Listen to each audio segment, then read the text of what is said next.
Suicide. We've all heard the word. But for those of you that have contemplated it, attempted it, or even lost someone to it, it's much more than just a word. The voice of suicide comes in a lot of different forms and affects people in different ways.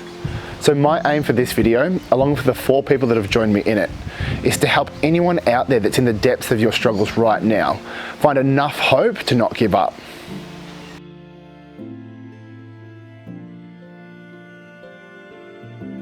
I thought everyone felt the same way about me that I did. I thought I was a piece of shit, so I just assumed everyone thought I was a piece of shit. I thought everyone thought I was a burden because I was borrowing money. I thought everyone thought I was a loser because I lost my job. And yeah, it's just all come together with this pretty bow of being a shit human being. At that time, I thought everyone sort of just used me, like I was a yes person, like Steph will do this, yep, it doesn't matter, oh yep, Steph can do it, oh you don't want to do this event, oh okay no, Steph will do it, I don't want to do this shift, Steph will do it. And I was just a yes person, and I really believed that no one loved me and that I wasn't lovable, and I couldn't feel love, like it didn't matter what it was, like I just didn't feel love. I thought people thought I was a problem. I was a bad person, that I was causing more hassles than good in my life, that I was hurting more people than I was doing good in their lives. So I thought people saw me as a bit of a troublemaker, an arsehole, a bad guy, and these are just conversations I'd have with myself, and then I would look at things to reinforce that belief. But I ultimately thought that people thought I wasn't a good person. I really felt that other people thought that I was a burden. I felt judged. I felt that people didn't really understand, and they were just getting sick and tired of me moaning and being depressed all the time. I felt like people didn't really want me around. I felt that I just wasn't good enough to be around my friends.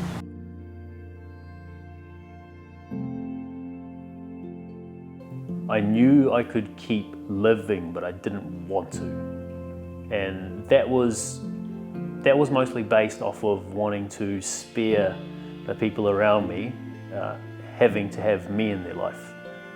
And so, like I said, borrowing money off my parents, off my brother, off my auntie, sparing them the anxiety about worrying when I'm going to ask about money next, sparing them the anxiety about what a piece of shit like human I was, like them assuming that they're going to be ashamed of me as a man, son, cousin, nephew, whatever. And then most importantly, it was me being worried about my daughter growing up and having to explain to people that her dad was this loser.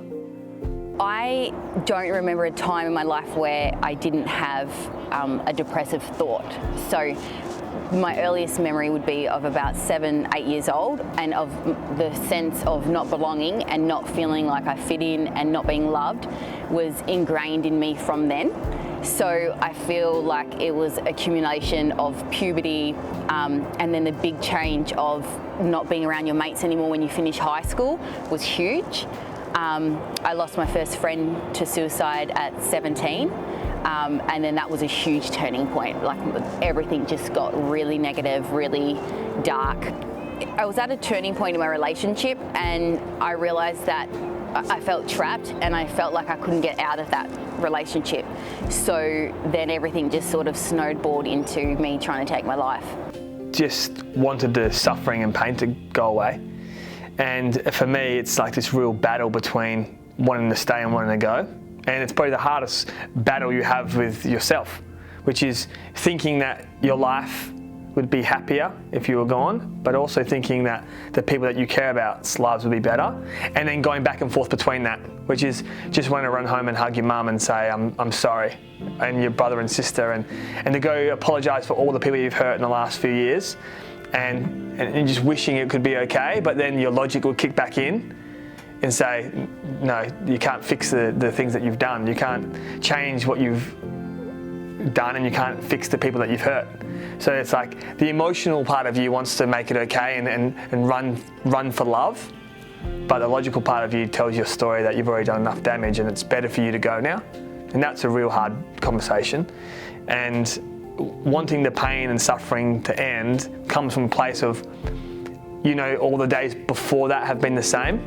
So you're using your history and your past of the last 2 or 3 years or so of saying it's never got any better, so this is my only out. I really felt like committing suicide would give me freedom. I just got to that point where I literally had no energy left, and I was just zapped of all emotion, zapped of all energy, and I just felt like it would just give me peace. I just felt everything I did was wrong. Everybody I was around didn't like me. Everything I said was wrong. It was just constant negative self-talk, constantly. You're not worthy, you're ugly, you're fat, you're better off dead. It was just, it consumed every second of every minute I was awake. And I think that's really what led to me giving up.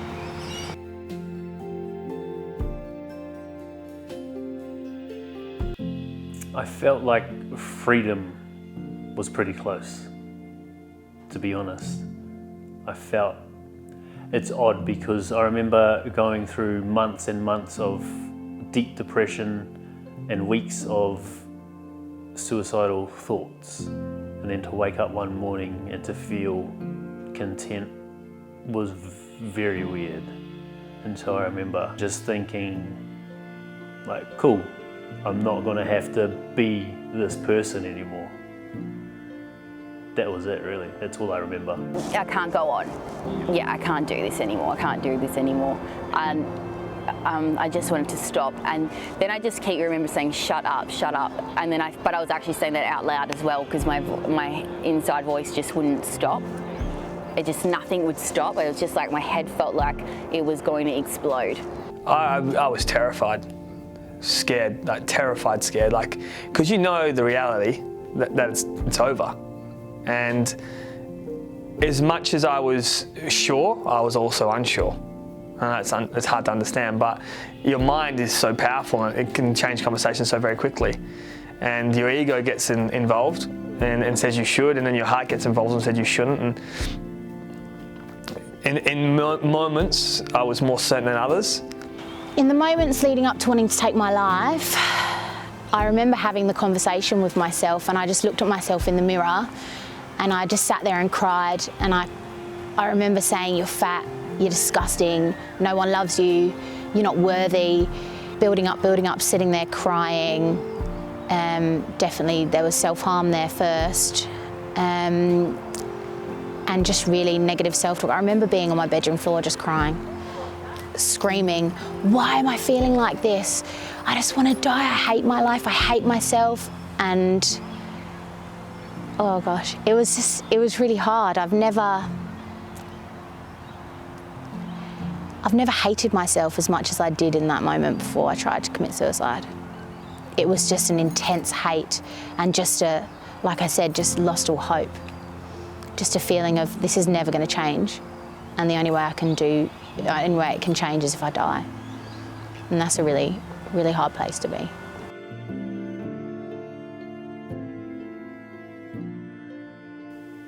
Well, immediately after taking my life or going through that experience, it was the feeling of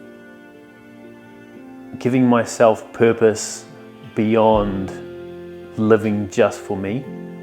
It was like finding a purpose within my daughter, like staying alive for her.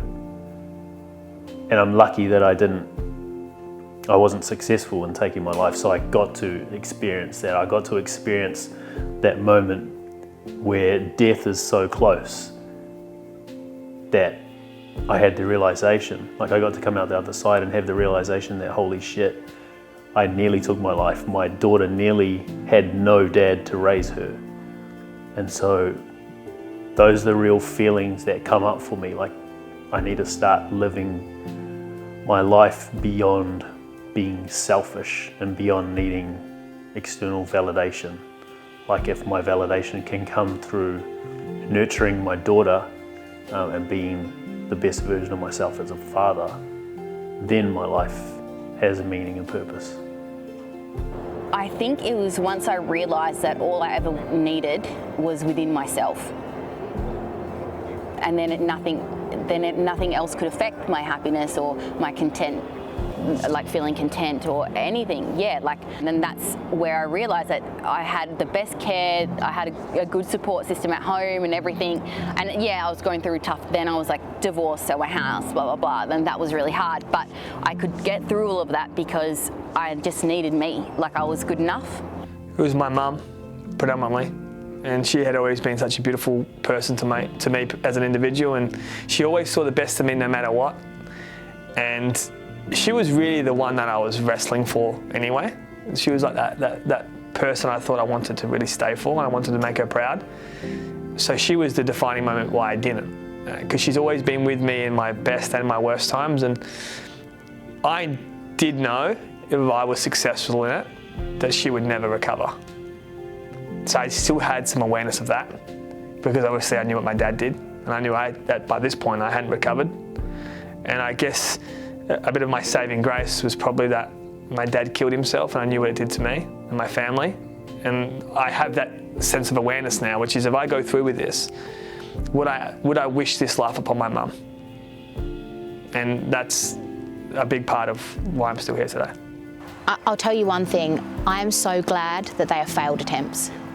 You know, looking back now, the things that I'm most grateful for in life is that I didn't succeed in killing myself, because I wouldn't be here now, you know, and I have so much hope and I love life, and the amount of people, and I can tell you from my point of view, that would say from me, you would never have thought I would have got out of that because of how low I was.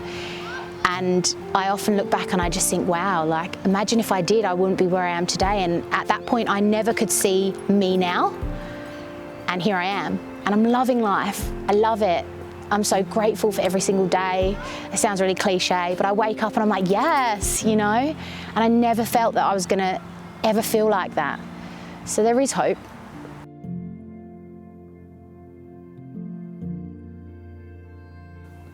The best piece of advice I could give is find a way to build or cultivate enough vulnerability within yourself to reach out to someone.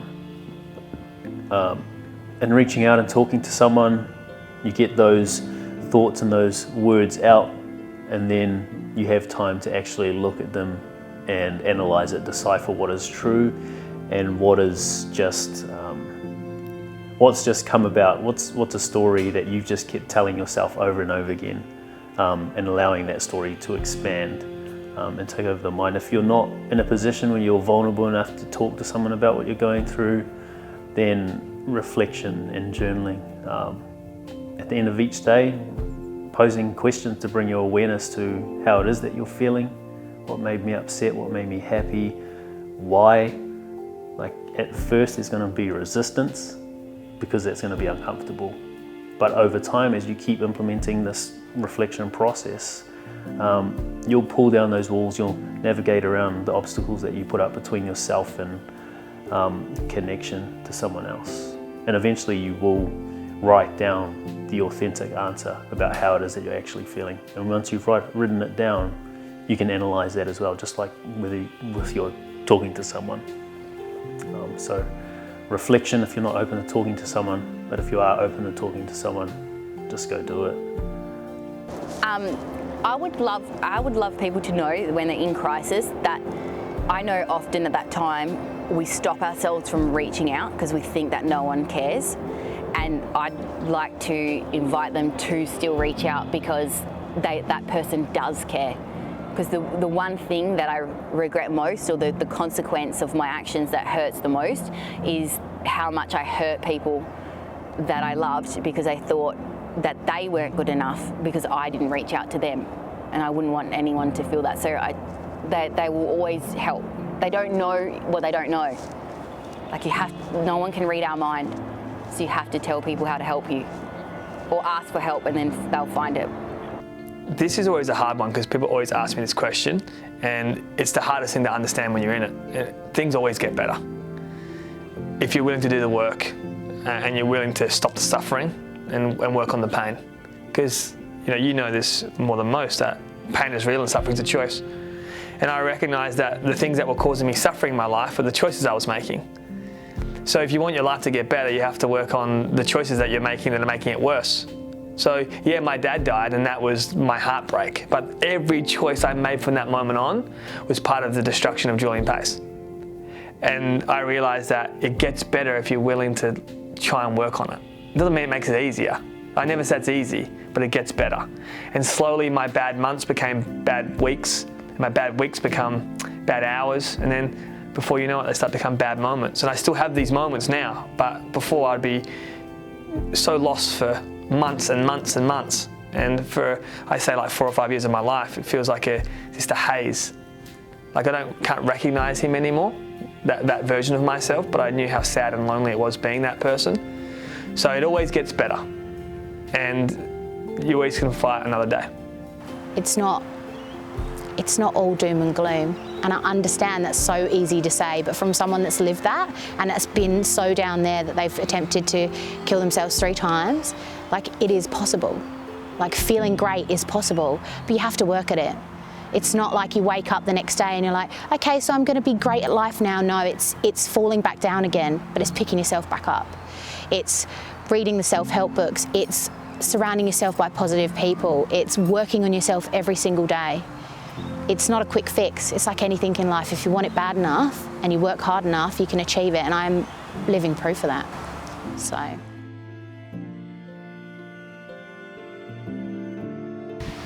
You've just heard 4 stories from 4 people that have been to the depths of their emotions and almost missed out on living the lives they have now. There are thousands more people just like them that are just as grateful they didn't succeed in taking their lives. I know it's probably hard to see it, but this could be you too. What you're feeling right now won't last forever. Just keep taking small steps and don't beat yourself up if there are setbacks. And if you need it, don't be afraid to ask for help. Be willing to self-reflect and make sure you're surrounding yourself with people that want to see you succeed. Your life matters and you deserve the opportunity to live and enjoy it. So don't be the one thing that takes that opportunity away. Much love, everyone.